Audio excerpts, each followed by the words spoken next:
The Vancouver core is abuzz. People from all over the Lower Mainland commute to and from, accessing the core many times a week. Like other cities, Vancouver's downtown is an access point for technology devices such as laptops, tablets, and mobile phones.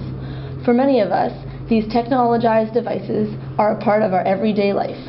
But for many senior citizens, including those living in Vancouver's downtown Eastside corridor, the internet is a maze they have yet to navigate.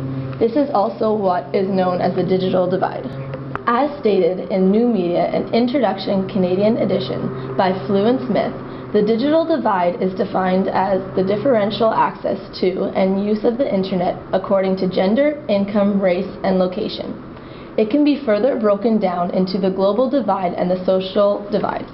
Leung Smith state that global divide as differential internet access between nations in terms of access to network ICT infrastructures, computers information transmission capacity, local web hosts, etc.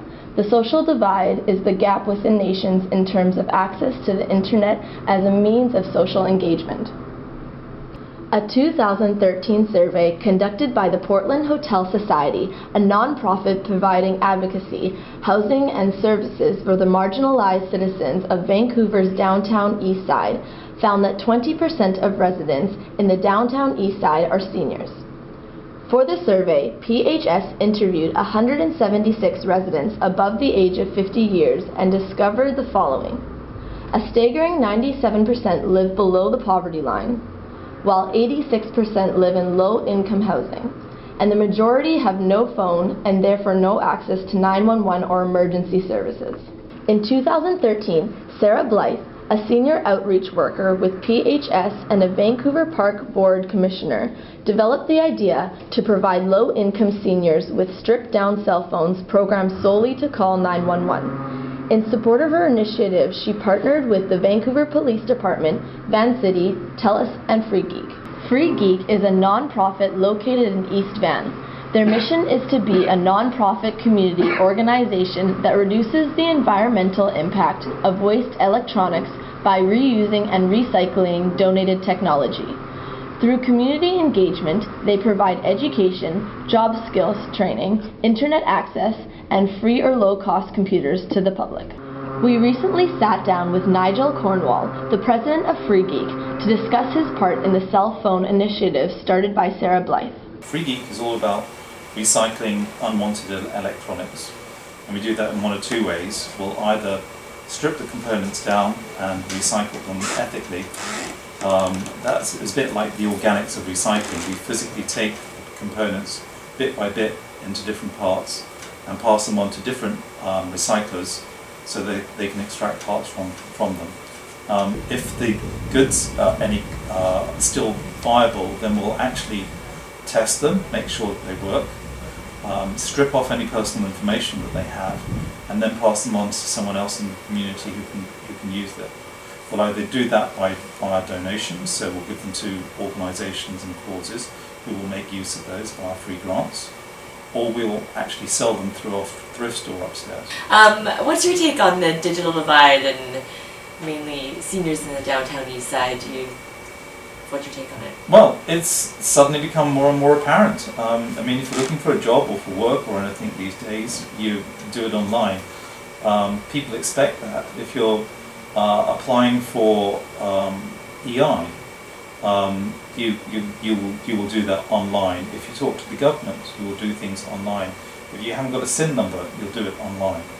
It's all become that centric information base, and we expect that. If you want to get particular forms to fill out, you can go to the particular web page, download the PDF form and print it out at your convenience, fill it in and hand it. You can either fill it in digitally or sign it. And if you don't have access to that, it's very difficult. And with the seniors specifically, do you think it's the lack of access, or once they have access, do you think there's a hesitant to use technology or to embrace the internet? Or I think I'll cite the example of my mother on this. My mother is 83, I think now. She went on a trip to Egypt, and she took her film camera with her, which she regretted because then she discovered that she couldn't get any film when she was out in Egypt. Okay, and at the end of the trip, people came along and said, "Oh, what could everyone sign up and share their email addresses so they could all share photos that they'd taken on the trip?" And my mother filled in this little box, and she just put her home address. And this person turned around to her and said, "Yeah, put your email address." And she goes, "I haven't got one." She goes, "You'll have to write to me." And I think that generation's worked perfectly well without the internet. And I think if you got to a particular stage in life, that's fine. If you can live without it, absolutely fine. My mother's got no interest in that. The digital divide is now such that there's a whole area that people just haven't got access to. And I think if you're down and out and looking for work, then that gets very important. I mean, when was the last time you used the internet? You use it all the time. You're connected now. That other generation, they've never had it, so they don't know what they're missing. So it's completely changed. You've grown up with it and adapted to it. The interesting thing, I think, with older people is they've never adapted to it. They've just lived without it, and they see no need to adapt.